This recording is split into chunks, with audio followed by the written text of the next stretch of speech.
Hello friends, welcome to smart RBL channel. ఈ రోజున మనం శ్రీ కనకదుర్గమ్మవారి ఆలయం చూద్దామా. విజయవాడ ప్రాచీన కాలం నుండి ప్రసిద్ధిగాంచిన పుణ్యక్షేత్రం. పూర్వం బెజవాడగా పిలిచేవారు. కృష్ణానది తీరాన వెలిసిన పవిత్ర క్షేత్రంలో ఇంద్రకీలాద్రిపై వెలిసిన శ్రీ కనకదుర్గమ్మవారి ఆలయం ఉంది. ప్రతినిత్యం అనేక మంది యాత్రికులు దర్శించుకుంటూ ఉంటారు. విజయుని పేర విజయవాటికగా ఆవిర్భవించి తదుపరి విజయవాడగా మారిందని అంటారు. పార్థుడు ఇచ్చట విజయేశ్వరుని ప్రతిష్ఠించాడని అంటారు. ఇంద్రకీలాద్రిపై వెలిసిన జ్యోతిర్లింగ స్వరూపుడైన పరమశివుని బ్రహ్మ మల్లికా పుష్పాలతో పూజించడం వలన మల్లేశుడు అనే పేరు వచ్చిందని పురాణగాథలు ఉన్నాయి.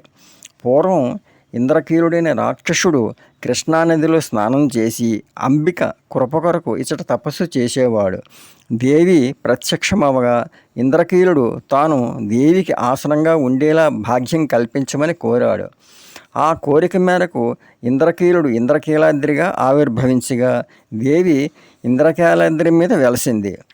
కనకదుర్గమ్మ అనే పేరు వచ్చుటకు ఒక చిన్న పురాణగాథ కలదు. మాధవవర్మ మహారాజు కొడుకు రథం మీద అతివేగంగా విజయవాటికలో వీధిలో వెళ్తుండగా ఆ రథం క్రింద ఒక పేదరాలి కొడుకు పడి చనిపోయాడు. నిజాయితీపరుడైన మహారాజు తన కొడుకుని ఉరితీయించాడు. దుర్గాదేవి అతని నిజాయితీని పరవశించి కనకవర్షం కురిపించిందని పురాణగాథ. అందుకు కనకదుర్గమ్మ అనే పేరు వచ్చింది. మహావిష్ణు అంశమైన కృష్ణవేణి నదీ తీరాన ఇంద్రకీలాద్రి కొండ మీద స్వయం వ్యక్తమై శ్రీ కనకదుర్గమ్మ అమ్మవారు వెలిసారు. అమ్మవారి ఆలయం నిత్యం 5 గంటల నుంచి 12 గంటల వరకు, 2 గంటల నుంచి 9 గంటల వరకు తెరిచి ఉంటుంది.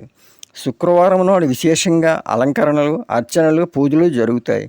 దేవీ నవరాత్రి ఉత్సవాలు 9 రోజులు వైభవంగా నిర్వహిస్తారు. కృష్ణానదిలో తెప్పోత్సవం కూడా నిర్వహిస్తారు. కొండ మీద వెళ్ళుటకు మెట్ల మార్గం ఉంది. ఆటోలు, కార్లు ఘాట్ రోడ్ గుండా వెళ్తాయి. లిఫ్ట్ సౌకర్యం కూడా కలదు.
ఈ వీడియో మీకు నచ్చితే లైక్ చేయండి, సబ్స్క్రైబ్ చేయండి.